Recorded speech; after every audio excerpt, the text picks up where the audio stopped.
Bondi, 6 a.m. Winter is approaching. Normally the sun's fully up when we get here at 5:45 in the morning, so winter is definitely approaching.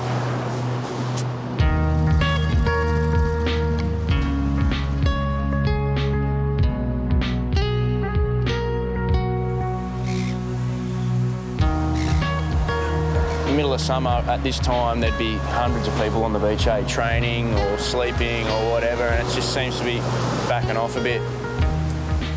As temperatures cool, the early session is dominated by thick-skinned locals.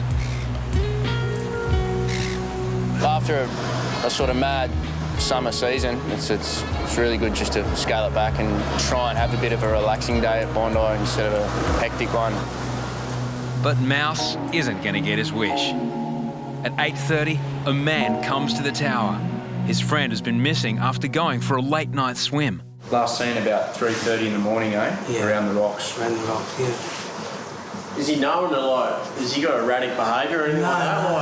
No. He's pretty out of character, We're working decent locals here. Yeah. Fred and his cousin Eddie finished work in the early hours. The pair had a few drinks. Then Eddie planned to swim the length of the bay in complete darkness. He said he wanted to swim across. He normally does that. And So at that time of the night, he wants to swim across? yeah. I mean, the hour passed, I was talking to the fisherman and... I don't know. According to Fred, his cousin has now been missing 5 hours. Azza calls police. We've just got a guy down here who's been missing his friend since 3:30 this morning down here at Bondi. He was last seen heading around the rocks at North Bondi, around the point. And his car's still here. His mate's still got his clothes in his hand. And that's pretty much, the last he's seen of him. Right? Yeah, mate. Lifeguards research on the jet ski while volunteer lifesavers cover the rocks. With the clock ticking, Azza wants all the help he can get. Just in regards to maybe getting a helicopter, what are your thoughts on that? We're assuming this is pretty sort of serious at this stage. I'm just trying to keep calm. He's a good swimmer. It's not likely for him just to take off. He's got no mental illness. I mean, what would you think?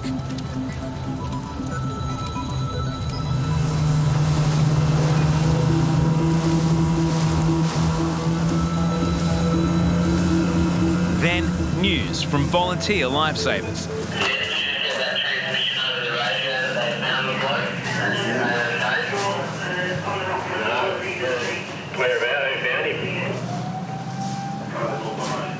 We're just on the Clubby channel and they said they found him on the rocks at North Bondi. After a long night of anxiety, Fred's desperate to see his cousin. He hasn't a clue what condition he's in. Eddie, are you all right? Oh, Fred. Oh, mate. I fell asleep, bro. Oh, wow, man. You right? Yeah. Sorry, man. What happened? On the rocks, I found myself. Did you slip? It's hard to tell which of the two men has had the worst experience. I waited for sunset. I walked all the way around. Look, I didn't leave one hole or the foreshore unnavigated. No, we'll let you go. You guys will let you go. With Eddie safe, police close the case, Thanks a lot. All the best, mate. leaving the cousins to reconcile. Are you stupid or what? That's good. It turns out Eddie never went swimming at all. He never made it off the rocks.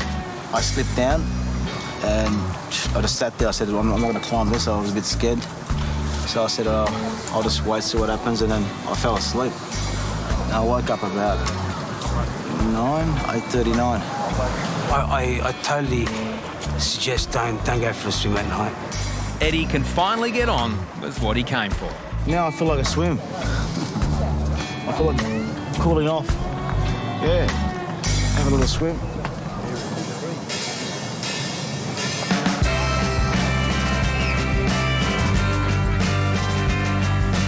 Working out on Bondi is a daily ritual. Mid-morning, and a call comes through to lifeguards. A jogger has overdone it. Apparently there's a lady hyperventilating. Could you attend that? He said 30 metres south of that red and yellow umbrella, which is on third ramp. Yeah, Tommy, just on the ramp there to your right, Tommy. Tommy, I see the guy with the no, the other way, mate. No shirt on. The woman's lying down. Thanks, mate. I'm just going to take this off for 1 sec. I'm going to take your glasses Fitness off as well. fanatic Jenny landed in Sydney just hours earlier after a 22-hour flight from Miami. With just 2 hours sleep, Jenny has pushed it too hard. And then we'll just hang here for a little bit, and then when you feel like sitting up, we'll sit up. Oxygen will help stabilise her.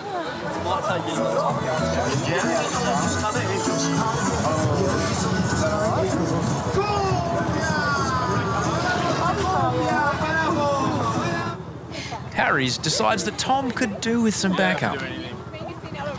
Just hang on to me. Okay. Just, come on a little date down memory At lane. least I get to meet some Aussie lifeguards close and personal. Do you feel like that's our tower just there? Do you feel like you can get to there? What do you call it? Mouth to mouth, sorry. I've got the man for the job. With some TLC from the boys in blue, Jenny is back on track.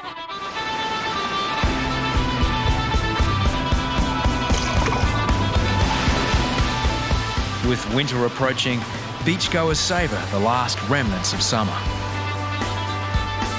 Then on the shore, a surfer is spotted in agony. What, mate? I jumped my ankle. What happened? I jumped on my ankle. Oh, okay, come on. It's got to get a hand. Dislocated ankle.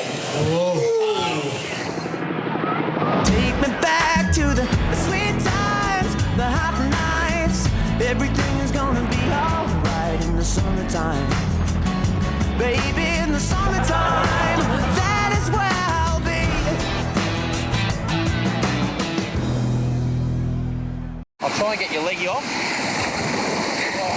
Is your leggy off? Yeah. Forward, go. Stay there. I was going to hold your leg, all right? His ankle. Yeah, absolutely. 36-year-old Charlie has badly dislocated his ankle in a surfing accident. Highly uncommon, dislocated ankles are extremely painful.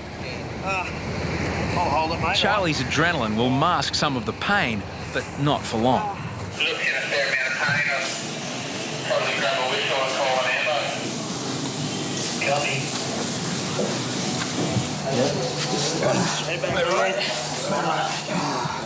Quinn, who also works as a paramedic, administers the trusty green whistle. Alright, now how this works, buddy, you just got to continually breathe on it. Alright, and it's gonna take away a little bit of the pain, alright? In and out. Quinn checks that there's sufficient blood flow to his foot. Because sometimes that can be an issue. We don't want his foot to, have no oxygen, go ischemic, and then there be some other problems with it. But keep breathing on that, buddy. It's gonna need some surgery for it. With the green whistle working its magic, Charlie recalls what happened. I was just catching a wave in and was coming into the shore and jumped off thinking the sandbank was to my left, and there was a few feet of water, and there was just about that much water, and I just landed on that in about 3 centimetres of water and took my whole weight and just fell over and whatever it did. Where do you live? Simpson Street, 18. Charlie will almost certainly require surgery and won't surf for some time.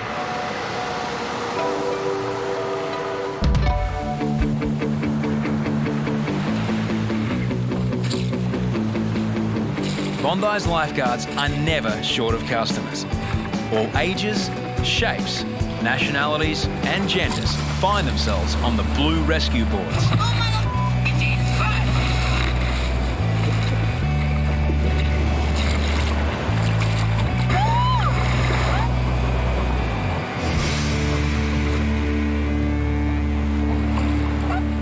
But knowing when to launch a rescue isn't always obvious. Out the back, this man doesn't appear in trouble. You can tread water. He hasn't looked back at the beach once. But after years of experience, Chapo has a feeling that trouble is looming. This will be good. This will be a good rescue. As Chapo paddles out, A powerful rip sweeps the man into the impact zone. 150 metres, easy. How long? Not even a minute, eh? Yeah. I got you. You all right? You all right? Hold on. You got an absolute shellacking in the impact zone. Let's keep walking in, buddy. That's just evening. Oh, yeah, that's what we do, buddy. The man's girlfriend is suddenly aware she almost lost her partner.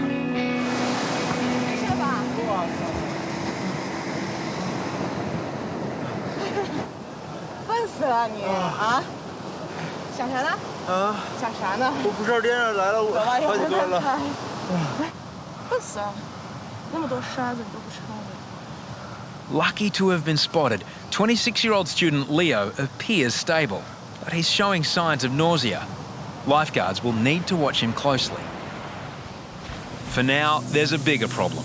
Reidy spots another swimmer caught in the same rip. The nearest patrolling lifeguard is 400 metres away. The woman is quickly running out of energy. Reidy races from his post at the tower and commandeers a surfboard.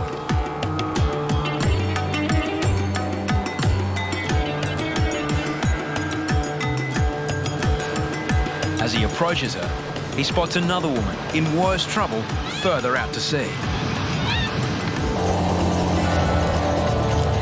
Weighed down, Reidy can't get to the second woman.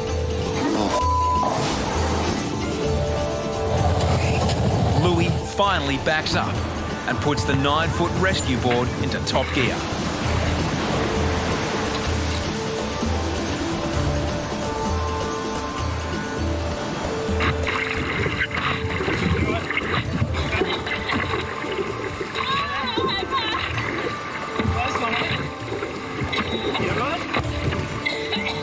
Not in a good way.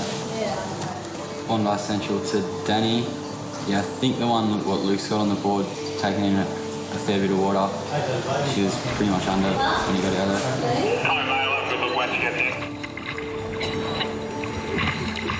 All of a sudden they've just slipped off that bank and straight out, and yeah, just lucky because they went really quickly. Luke's exhausted patient struggles to stand.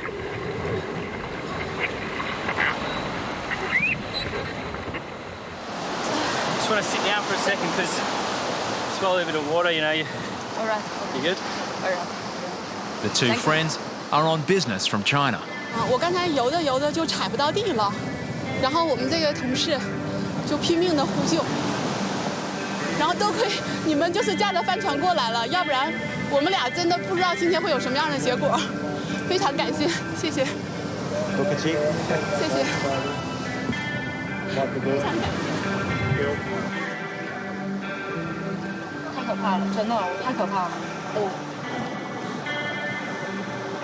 然后我就看你溜越来越，哎呦，给我吓得，我这完了，谁也看不着了。 Both are safe and sound. Unfortunately, the same can't be said for Leo, the man lifeguards rescued from the same rip minutes earlier. Is he okay?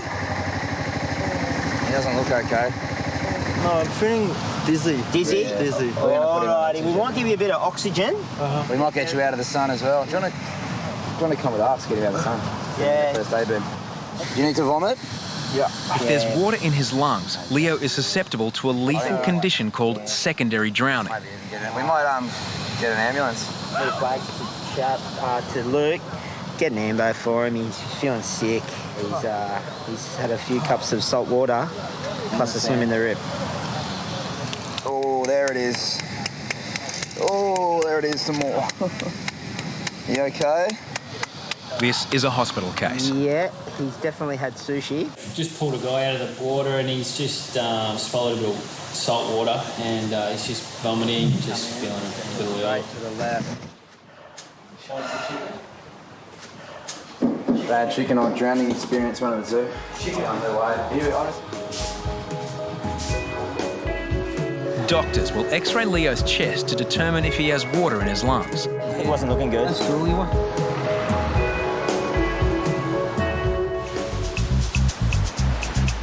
Lifeguards have a long and sometimes controversial history upholding dress standards on Bondi Beach.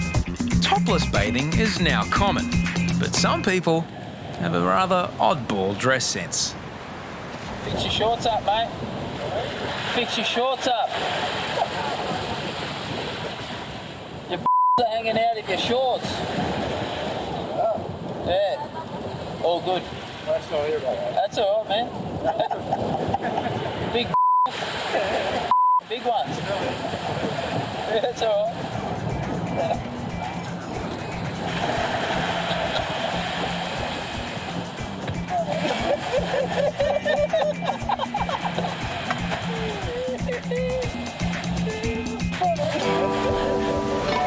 60-year-old lifeguarding legend H understands that prevention is better than cure. Now, all you people here, do me a favour, come back to the beach, do not swim in front of this dangerous current.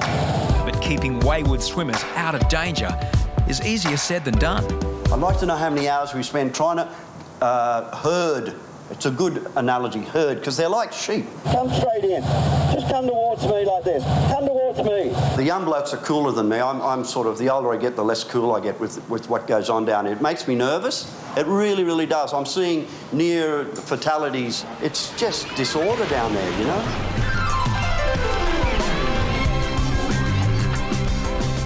H brings a unique flair to the job. Bondi's young Turks, like Deano, pick up some tips. He's been teaching me some of his ways of his hand signals. Bring everybody in with his body. I don't know if I'll adopt his style, but I'm sure I'll find my own unique styles in hand signalling, but I'm still learning. Still the rookie. 19-year-old Maxi needs to have learned more than other rookies this summer. After 3 years as a trainee, he hopes Hoppo will finally promote him to a fully fledged lifeguard. I've put 3 hard years into this and I left school to do this. I'd love to work here forever, but so definitely matured a lot, and mainly in the last year he'd say he's matured a lot. He was kind of still that young kid who was getting around the beach, and now he's a man. The problem for Maxi is that Jake is also hoping to step up. They were both told there is only one full-time position. The two are now looking to head lifeguard Hoppo, who will stay and who will go. I've got a decision to make to either keep Maxi or keep Jake on. It's going to be a really tough one. Boys. Probably the disappointment for both is I'm going to let you both keep going for the rest of the winter and working, and we'll keep an eye on you there. Yeah. You both got the potential to be really good lifeguards, and so the decision now won't be made until next summer. Yep. Working over winter isn't all bad news. Best of all, they're still with the boys in blue for another 6 months. Good luck. Thank you. Good luck, Maxi. I'll give you a hug, mate. He's already starting to try and get brownie points. Love you too, bro. It's another winner on board, and just show the big boss and a few of the other guys, the team leaders, that that me and Jake. Here to stay. Here to stay, yeah. Less sun, less people, less lifeguards. Over winter, many will find other work. Some will chase the summer overseas. I'm pretty much packing my bags and heading straight over to Indo for a couple of months, chase the summer. Many years ago in the wintertime, I used to travel over and work overseas as a lifeguard, but it wore me out too much. So now these days I'm a carpenter, so I focus a little bit more on the tools than the beach in winter. A handful of lifeguards will continue working at Bondi. Yeah, I'm a full-time lifeguard here. Myself and Harries and Hoppo, Deano and Azza. It's time for us guys to recharge, It's a long summer, it's a hard summer. And, mate, we enjoy our winter. It's been another big summer for the boys in blue. Thousands of rescues. Countless first aids. And hundreds of ambulances. There's been dispute resolution. They get here for knock you. You're not going to touch anyone, mate. Frayed tempers. Unbridled excitement. And some things you just don't see anywhere else on Earth. Summer 2010 for me will always be most memorable because I'll never forget that big Wednesday.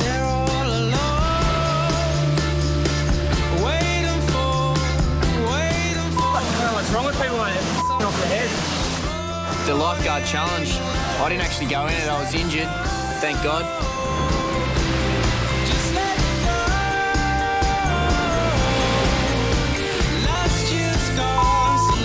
We haven't had a death this year on the beach, and I think the boys should hold their heads up high. All right. Oh, don't hug me. Shake. And a little kiss. No.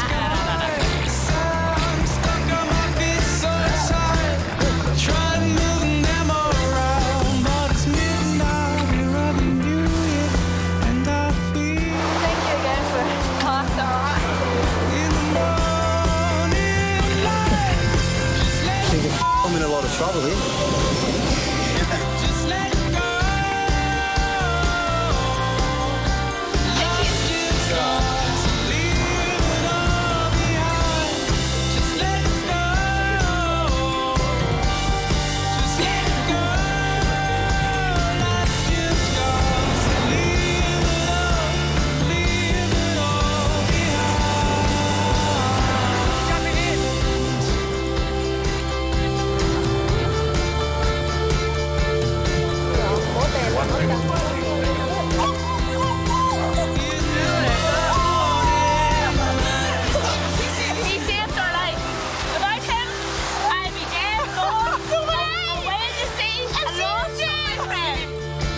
This is the maddest beach in the world, and that's what brings you back every year.